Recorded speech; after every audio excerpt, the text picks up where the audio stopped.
Cześć, z tej strony Krzysiek, witam na kanale Mąż przy garach. Dzisiaj zapraszam Was na niezwykle smaczną i zdrową pastę z ciecierzycy, czyli znany i lubiany hummus. Rzecz niesamowicie uniwersalna, bo sprawdzi się zarówno jako imprezowa przekąska, jak i zwykła pasta do kanapek. Przy okazji pokażę Wam też na przykładzie 4 dodatków, w jak prosty sposób możecie pchnąć go w stronę Waszych ulubionych smaków. Taka mała promocja, 5 przepisów w jednym. Jak zawsze zachęcam do zostawiania łapki w górę i subskrypcji. Przy okazji dajcie znać, czy lubicie tego typu pasty. Zapraszam Was na film i biorę się do roboty. Przygotowanie naszego bazowego hummusu zaczynam od namoczenia suszonej ciecierzycy. Przygotowuję 5 porcji pasty, więc do garnka wsypuję 500 g ciecierzycy, zalewam ją 2 litrami wody i dodaję łyżeczkę sody oczyszczonej. Jeśli chcecie przygotować tylko jedną miseczkę, podzielcie cały podstawowy przepis na 5 i w ten sposób uzyskacie odpowiednie ilości. Zalaną wodą ciecierzycę odstawiam na całą noc do namoczenia.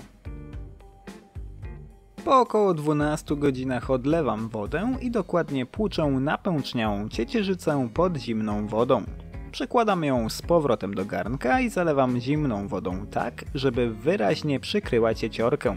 Dodaję do niej łyżkę soli i krótko mieszam zawartość garnka.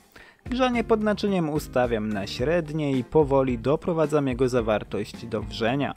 Całość intensywnie gotuję przez około 10 minut, a następnie zmniejszam grzanie i delikatnie gotuję przez 50 minut, aż ciecierzyca wyraźnie zmięknie. W trakcie gotowania na wierzchu wody może wytrącać się gęsta piana. Jest to całkowicie normalne i wystarczy zebrać ją za pomocą łyżki cecakowej. Kiedy ciecierzyca jest gotowa, ściągam ją z ognia, odcedzam i przekładam do osobnego naczynia do wystudzenia. Jeśli bardzo chcecie, możecie w tym czasie obrać ją z łupinek, ja jednak tego nie robię. Soda i proces gotowania odpowiednio zmiękczyły łupinki ciecierzycy, dzięki czemu nie będzie problemu z jej rozdrobnieniem. Wystudzoną cieciorkę przekładam do misy robota kuchennego i dodaję do niej 3 ząbki czosnku, 1,5 łyżeczki kminu rzymskiego, 100 ml soku z cytryny, najlepiej świeżo wyciśniętego i 150 g pasty tahini. Cieciorkę wraz z dodatkami rozdrabniam do uzyskania gładkiej, jasnej masy. Chwilę to zajmie, więc uzbrójcie się w cierpliwość. Efekt końcowy jest tego wart.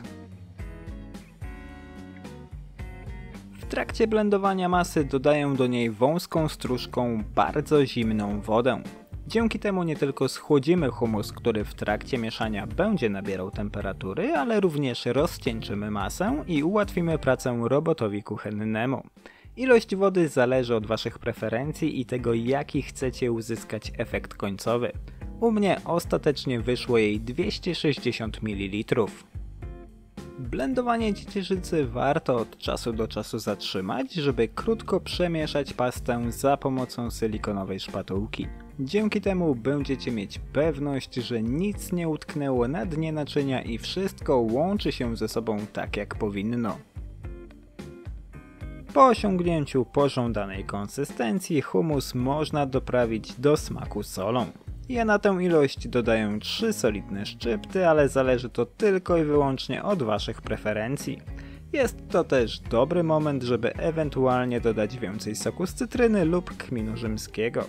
Po przyprawieniu hummusu ostatni raz krótko mieszam masę i dzielę ją na mniejsze porcje.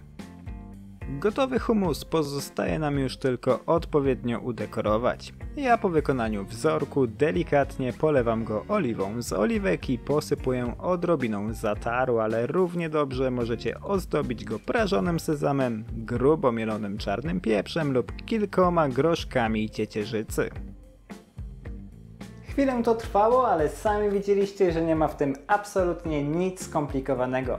Taki podstawowy hummus jest puszysty i gładki. W smaku wyraźnie wyczuwalna jest pasta tahini i taka mała nuta kminu rzymskiego połączona z sokiem z cytryny. Fajna baza, którą w bardzo prosty sposób można urozmaicić. Moją pierwszą propozycją na nadanie hummusowi innego smaku jest dodanie do niego skarmelizowanej cebuli. Możecie użyć gotowej, dostępnej w sklepach lub przygotować ją samemu. Ja używam do tego jednej dużej cebuli, którą kroję w dosyć grube piórka.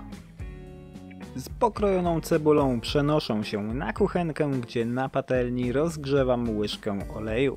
Na gorący tłuszcz dodaję cebulę i smażę ją na średnio niskim ogniu przez kilka minut, stale mieszając, aż wyraźnie zmięknie i stanie się półprzeźroczysta. Do tak podsmażonej cebulki dodaję 2 średnie szczypty soli, szczyptę mielonego czarnego pieprzu i łyżkę miodu. Zawartość patelni smażę tak długo, aż cebula zacznie nabierać pięknego złotego koloru. Przy tej ilości cebuli zajmie to około 5, może 7 minut. Po tym czasie dodaję do niej łyżkę octu balsamicznego i smażę przez kolejne 5 minut.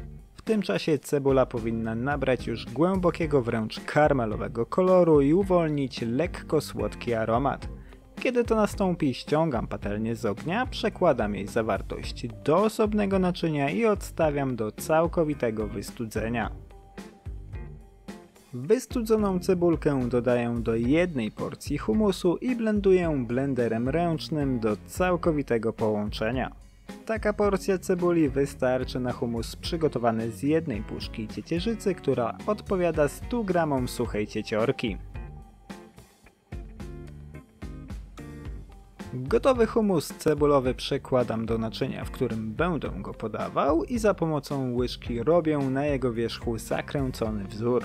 We wgłębieniach układam kilka kawałków skarmelizowanej cebulki i polewam wszystko oliwą z oliwek, dzięki czemu pasta nie będzie wysychać.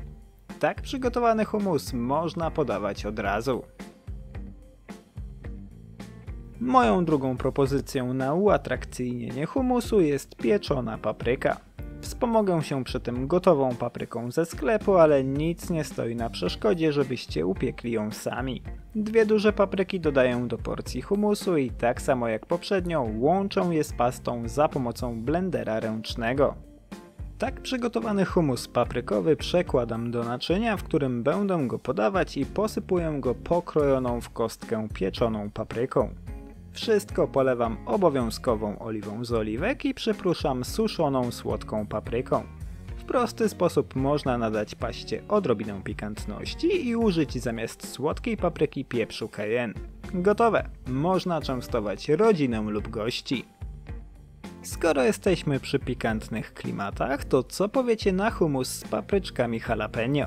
Do porcji humusu dodaję łyżkę marynowanej papryczki jalapeno i garść świeżej kolendry. Składniki łączę ze sobą za pomocą blendera na gładką, delikatnie zieloną pastę.